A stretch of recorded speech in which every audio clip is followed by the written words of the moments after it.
Hey guys, welcome to another episode on this subframe that I'm building. I just wanted to show I'm starting to do some mate up for putting the rails into the subframe, and you'll notice I put these tangs onto the inside of these box tubes. Now those are going to pocket inside of here, and then those tangs are going to come back inside of here and weld to the inside of the tube. Way back here where you see my hand, they're going to weld right in here. And where my hand is up through the spring perch. So we're using this to get the inside of the box tube to get its support back to this rear wall here, right in line with the spring. And so that contact point is back behind this arm. And so these are deliberately 3/16 thick, the same as my box tube, but they're just going to be welded on the end about an inch in and an inch down and an inch back. And now the reason that I'm doing that is technically that makes this piece a crumple zone. So you got to remember, when these frames are made, they're stamped, or they're hydroformed is what they call it, but really it's a stamping process. And then they're mated together. And in the engineering of it, these curves and these holes that they put throughout here make deliberate break points. So if this thing is ever in a wreck, the frame will fold in strategic places so that it does not compromise your driver cavity or your cab. Now, when you get into modifying these things, the first thing you do is start cutting structure away, and you're removing a lot of those safety zones from it. So in this particular case, also our weakest point is going to be where it's mated back here. So I need to move that or distribute that load from the weakest point. Otherwise my frame would just fold right here, and you'd end up with a problem like what happened in the 60s, where the frames would fold and it pushes the steering column and steering sector back into the driver and does them in. So we need to create crumple zones on this so that it can't raise up when it hits, that it deliberately forces it to go sideways.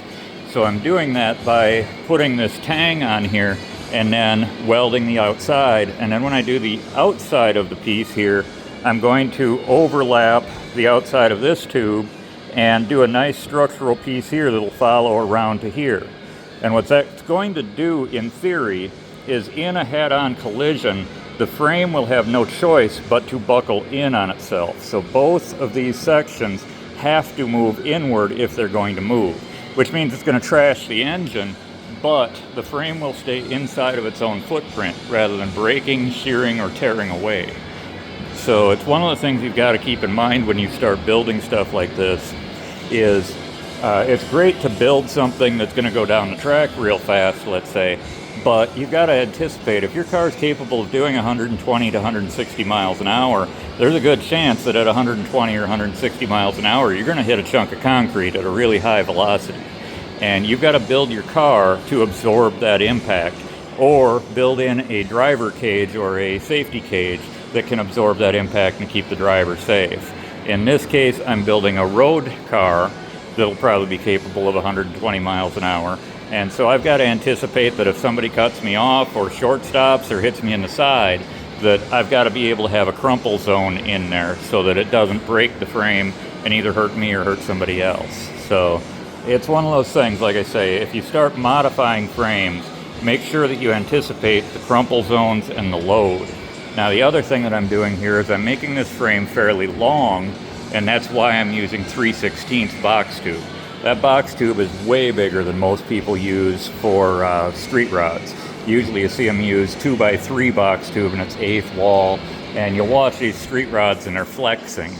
I don't like that. I like to build a nice rigid frame because it gives you a better ride too, but you mainly can trust the thing if it's rigid and stiff. So I'm building this thing as if it were a heavy truck, and that'll make sure that I'm nice and strong and nice and safe. But by using the 4x4 box tube 3/16 wall and then mating this into it and allowing these tangs and my outside layering to carry that structure up to my spring perch That means it's basically just wearing the rest of this cradle like a skin. So I'm keeping the suspension points, and they're still structural, but all of the weight is technically carried on my new frame, at least the lineal load, because these overlays that I'm going to put on the outside are going to come right up here into the spring perch as well. So my new frame is carrying the weight. The old frame is just holding the suspension components in place. And so I'll show you a few more photos. It's hard for me to do this while I'm doing it because there is a lot of jigging and fitting and that. You'll notice my frame is still somewhat rust colored.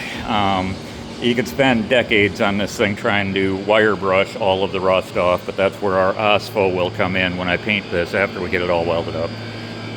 Thanks for watching. I'll shoot a couple more videos as we continue on.